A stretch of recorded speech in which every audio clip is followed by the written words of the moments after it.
बालेश्वर, मेरा नाम है कमलेश्वर। उनके नाम के पीछे ईश्वर लगा हुआ है, सुनना, उनके नाम के पीछे ईश्वर लगा हुआ है और मेरे नाम के पीछे भी ईश्वर लगा हुआ है। तो सोच लो कि वो भी है तो मेरा भी जुड़ाव कहाँ होगा। अब मैं कहना क्या चाह रहा हूँ इशारों से आप जान सकते हैं। तो हम दोनों एक ही कैटेगरी। पहले भी हमारे YouTube चैनल पे कमलेश्वर जी डोडियार के वीडियो अपलोड किए थे और आप लोगों की मंशा भी थी कि इनका एक पूरा और बड़ा वीडियो मिले हमको और इनके बारे में थोड़ी विस्तृत जानकारी मिले, ऐसी आप लोगों की मंशा थी। आज हमारे साथ में कमलेश्वर जी डोडियार हैं, इनसे बात करने की कोशिश करेंगे और बहुत बहुत स्वागत है सर आपका। धन्यवाद सर, आपकी पूरी टीम को बहुत बहुत धन्यवाद। Digital news thank you sir. आज की जो बैठक थी लोकसभा चुनाव को लेकर रखी गई थी, तो क्या डिस्कस हुआ? बस जो हमने संख्या में इसमें काम करने वाले ईमानदार लोगों को बुलवाया था, कुछ लोगों को 15-20 लोगों को, और दूसरा जिनको चुनाव लड़ने के लिए दावेदारी करना चाहते हैं लोकसभा को, उनको अपन ने बोला था कोई आओ, किसकी इच्छा है।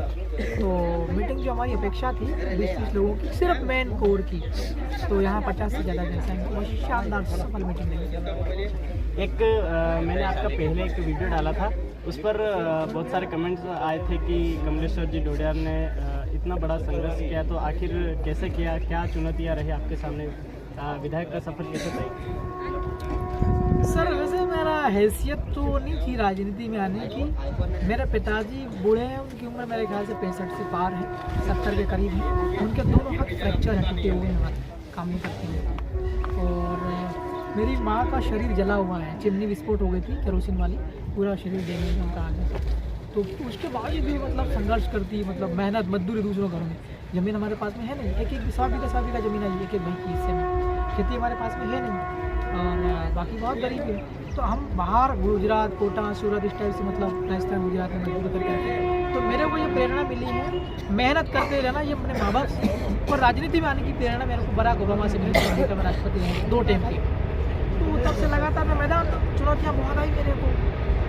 खाने पीने की व्यवस्था नहीं थी, कई रातें भूखे प्यासे गुजारते थे, कई दूसरों 3-3 दिन तक हम रोटी खाते थे। अभी भी मेरी हालत वैसे ही है, और मैं व्यस्त इतना ज़्यादा रहता हूँ तो ध्यान ही नहीं रख पाते कि रोटी मैंने कब खाई। अच्छा, आप चुनाव जीतने के पहले जेल भी गए थे कई बार, क्या कारण रहे थे जेल जाने? सर जेल जाना राजनीति का हिस्सा है।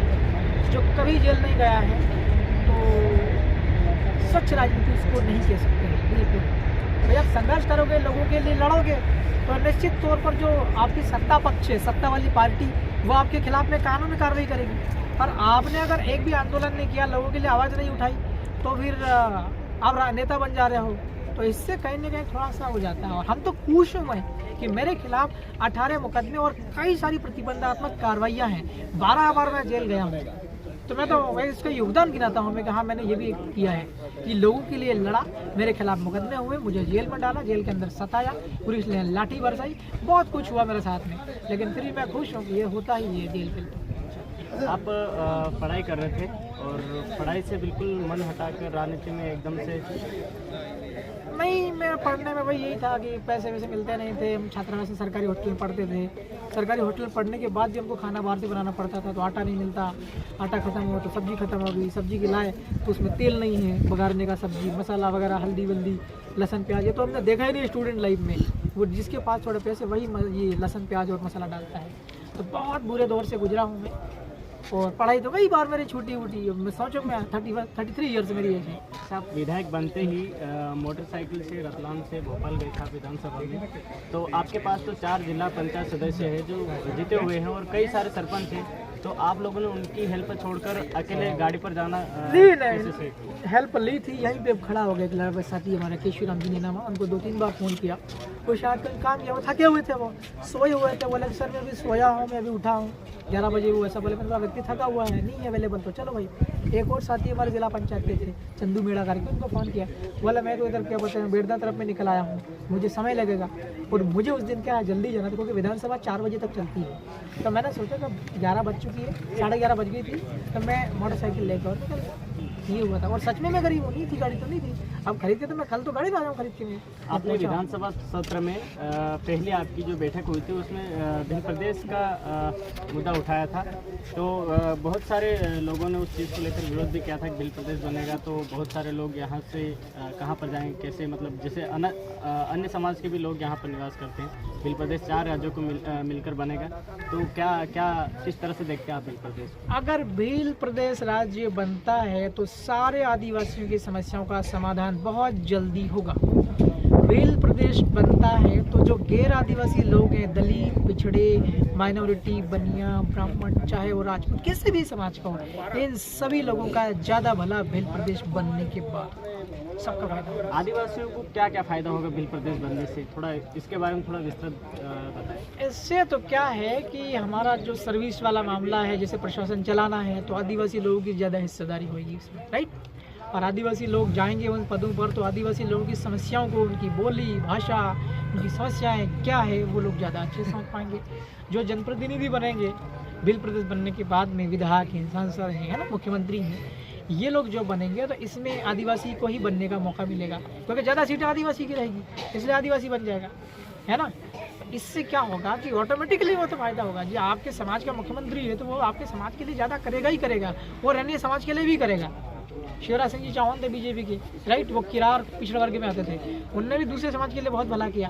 तो आदिवासी अगर मुख्यमंत्री बनता है भिल प्रदेश बनने के बाद में, तो वो आदिवासियों की भलाई के साथ साथ अन्य सभी समाज का भला करेगा। अभी हसदेव जो जंगल है, छत्तीसगढ़ में एक जंगल है जो हसदेव, उसके अंदर से खनिज निकाला जा रहा है और कई सारे गांव थे वहाँ पे जहाँ पर सबसे ज़्यादा आदिवासी लोग निवास करते हैं, उन लोगों को विस्थापन किया जा रहा है वहाँ से। तो आप सरकार को क्या मैसेज देना चाहते हैं? मैसेज तो विरोध के रूप में दूंगा। मैं एक चिट्ठी लिखूंगा, पत्र लिखूंगा प्रधानमंत्री जी और राष्ट्रपति जी, वहाँ छत्तीसगढ़ के मुख्यमंत्री जी और वहाँ के राज्यपाल साहब, इन 4 लोगों के नाम, माननीयों के नाम पर मैं जब कल पत्र लिखूंगा, हो सकता है मैं आज ही टाइप कर दूँ, तैयार कर दूँ, कल तो छुट्टी, लेकिन फिर मैं अपना पत्र वाला जो काम मेल में करना वो कर दूँगा मैं इनके अगेंस्ट में कि ये गलत हो रहा है, हसदेव जंगल नहीं कटने चाहिए।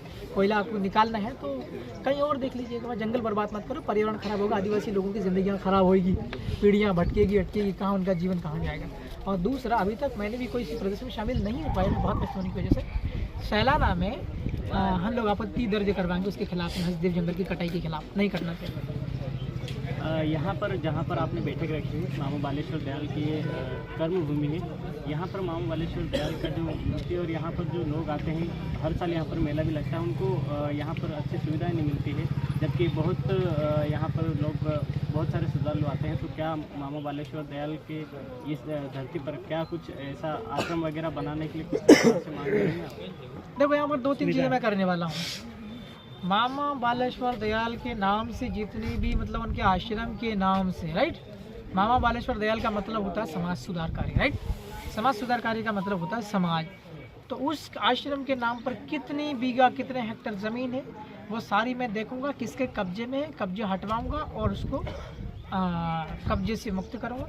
इसके बाद यहाँ पर जितनी भी गंदगी, देखो कूड़ा कचरा, नाली गंदी पानी बह रहा है, इनको सबको मैं ठीक करूँगा। उसके बाद में मैं विधायक होने के नाते यहाँ कितना कर सकता हूँ, ये मेरे पास में कितनी क्षमता है, विधायक निधि या फिर वो भी करूँगा, प्लस सरकार से भी मैं बात करूँगा और अन्य लोगों से भी बात करूँगा कि यहाँ पर बालेश्वर मामा बाले जी के नाम, बहुत सारे विश्वास करने वाले लोग, उनको मानने वाले हैं, श्रद्धालु कह दो उनको, है, क्योंकि वो देवता के समान है, राइट ना। देखिए समाधि खड़ा हुई मामा बालेश्वर दयाल यहीं पर हैं, ठीक है ना। तो जो है वो यहाँ जो लोग आते हैं, भगत लोग, उनके लिए मैं यहाँ व्यवस्था करवाऊँगा। मैं देखो, मैं कब आ पाया हूँ, मैं 1-2 बार आया हूँ, एक खंडहर पड़ा हुआ है, मामा जी इसके ऊपर ही, दिख रहे इसके अंदर मामा जी रहते थे, अंदर क्या व्यवस्था मैं देखूँगा। उधर भी कभी कभी सामान नहीं, वो जब जीवित थे तब मेरे ख्याल से यहाँ रहते थे वो, तो जहाँ जहाँ वो रहते हैं मैं सब देखूँगा। यहाँ मुझे ज़्यादा आइडिया नहीं है, अब मैं विधायक बना हूँ, मेरे अधिकार भी बनते हैं, तो मैं इसको करूँगा साफ, और कहाँ क्या है गलत मैं उसको ठीक करूँगा। मामा जी की श्रद्धालु जो आते हैं उनके लिए बहुत कुछ करूँगा। फिर मैं खुद ही, उनका नाम था बालेश्वर, मेरा नाम है कमलेश्वर, उनके नाम के पीछे ईश्वर लगा हुआ है, सुनना, उनके नाम के पीछे ईश्वर लगा हुआ है और मेरे नाम के पीछे भी ईश्वर लगा हुआ है। तो सोच लो कि वो भी थे तो मेरा भी जुड़ाव कहाँ होगा। अब मैं कहना क्या चाह रहा हूँ, इशारों से आप जान सकते हैं, तो हम दोनों एक ही कैटेगरी के लोग हैं। वैसे तो मेरी ज़िंदगी साईं बाबा की ज़िंदगी के समान लगती है, टकती भटकती है ना, साधु संत की तरह, मगर मामा बालेश्वर दयाल मेरे लिए बहुत बड़ी चीज़ है। अच्छा, सैलाना विधानसभा की जो बेरोजगार युवा थे, जो उन्होंने आपको जिताने के लिए दिन रात कर दिए थे, उनके लिए आप क्या करेंगे, ऐसा कुछ उनको रोज़गार मिल सके? या कुछ अच्छी जगह सेटल कर दें आप? वाला हूँ। एक, सरकार से मांग करूँगा हमारे पढ़े लिखे लोगों को रोजगार दो। दो, मैं सरकार से मांग करूँगा इन लोगों को ऋण की व्यवस्था कीजिए। लोनिंग जो होती है ना, अलग अलग योजनाओं